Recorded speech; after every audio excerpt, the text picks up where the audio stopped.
Hello students, तो कैसे हैं आप सभी। स्वागत है के आर इंस्टीट्यूट की सीरीज में, जिसमें हम आपको कराने वाले हैं वेल्ड थ्योरी का क्रैश कोर्स।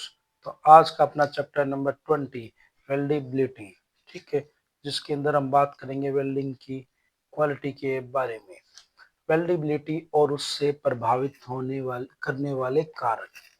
वेल्डेबिलिटी का अर्थ समझते हैं। सबसे पहले क्या होता है, देखो, वेल्ड को विकार रहित और मजबूत बनाने की क्षमता, यानी विकारिता, जिसके अंदर कोई दोष न हो, इससे प्रभावित करने वाले मुख्य साधन कौन कौन से हैं, जैसे कि धातु के गुण, मैकेनिकल कंपोजिशन, उसका गलनांक, थर्मल एक्सपेंशन और कंडक्टिविटी। ये क्या होते हैं, सारे धातु के गुण होते हैं, ठीक है। अब बात करते हैं वेल्डिंग के तकनीक के बारे में, जिसके अंदर हीट इनपुट होती है और कूलिंग की दर काउंट की जाती है, ठीक है। नेक्स्ट टॉपिक पे चलते हैं, स्टीलों का वर्गीकरण और वेल्डिंग क्षमता। देखो, प्लेन कार्बन स्टील कौन सा होता है, जिसमें कार्बन की मात्रा आधार पर 4 उप श्रेणियां हैं। सिंपल सी भाषा में समझते हैं, जिसमें कार्बन की मात्रा ज्यादा हो।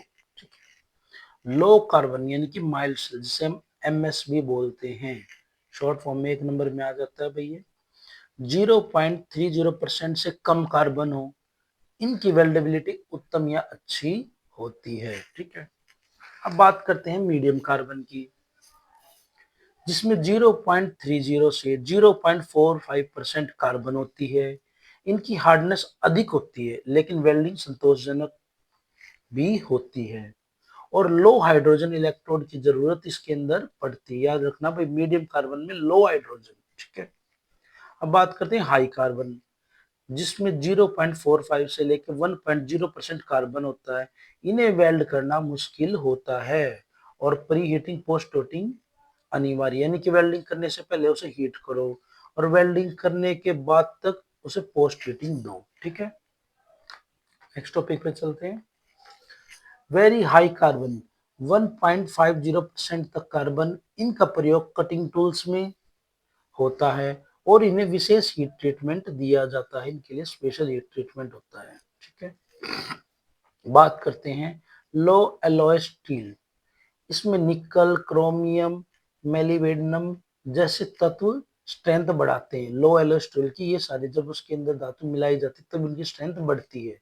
इनमें क्रैक की संभावना अधिक होती है लो एलॉय में, ठीक है। इसलिए प्री हीट जरूरी है, वेल्डिंग करने से पहले हीट, ठीक है। हाई एलॉय, जिसे हम क्या बोलते हैं, स्टेनलेस स्टील, यानी कि एसएस, ठीक है। इसमें मुख्य रूप से ऑस्टेनिटिक बेहतरीन वेल्डेबिलिटी होती है।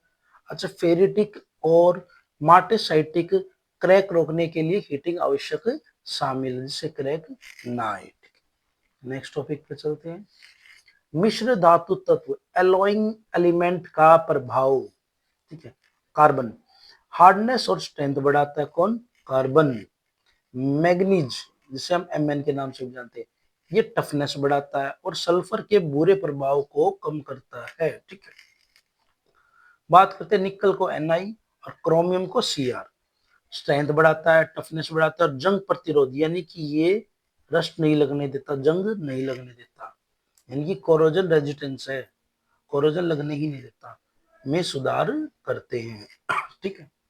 अब बात करते हैं हानिकारक तत्वों की, जिसके अंदर हाइड्रोजन से ब्रिटलनेस, भंगुरता, यानी कि जैसे डिकचुन में तरह टूट जाता है इस तरीके से, और क्रैकिंग भी आती है। जबकि ऑक्सीजन और फास्फोरस टफनेस को घटाते हैं, ठीक है भाई।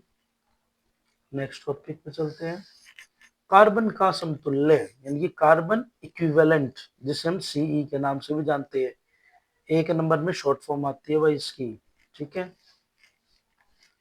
स्टील की वेल्डेबिलिटी और हार्डनेबिलिटी का अनुमान लगाने के लिए सीई का उपयोग किया जाता है, किसकी, वेल्डेबिलिटी और हार्डनेबिलिटी का अनुमान लगाने के लिए। जिससे देखो, जिसका सीई 0.40 से कम है वो बिना प्रीहीट के वेल्डिंग संभव है, लेकिन जिसका सीई 0.70 से अधिक है उन्हें हमें वेल्डिंग करना बहुत कठिन होता है, ठीक है। बात करते हैं हम प्री हीटिंग और पोस्ट हीटिंग का महत्व। बात करें प्री हीटिंग की, वेल्डिंग से पहले गर्म करना, ठीक है, ये नमी हटाता है और कूलिंग रेट कम करता है। देखो ये नमी भी हटाता है और कूलिंग रेट कम भी करता है, और हाइड्रोजन क्रैकिंग व थर्मल स्ट्रेस को घटाता है, ठीक है। कौन? Pre heating. अब बात करते हैं पोस्ट हीटिंग की, वेल्डिंग के तुरंत बाद गर्म करना, यह स्ट्रेस कम करने, जंग प्रतिरोध बढ़ाने और पार्ट को टूटने से बचाने में सहायक है। कौन? पोस्ट हीटिंग, ठीक है भाई। अब बात करते हैं स्ट्रेस रिलीफ की, वेल्डिंग के दौरान उत्पन्न आंतरिक तनाव, जो इसके अंदर जब हम वेल्डिंग करते हो बैंड हो जाती है प्लेट, उसे हम आंतरिक तनाव बोलते हैं, ठीक है, को दूर करने के लिए, ताकि मशीनिंग के समय विकृत ना हो, यानी डिस्टोर्शन ना हो, ठीक है। तो आज के लिए इतना ही, मिलते हैं नेक्स्ट क्लास में नेक्स्ट चैप्टर के साथ। Thank you, all the best.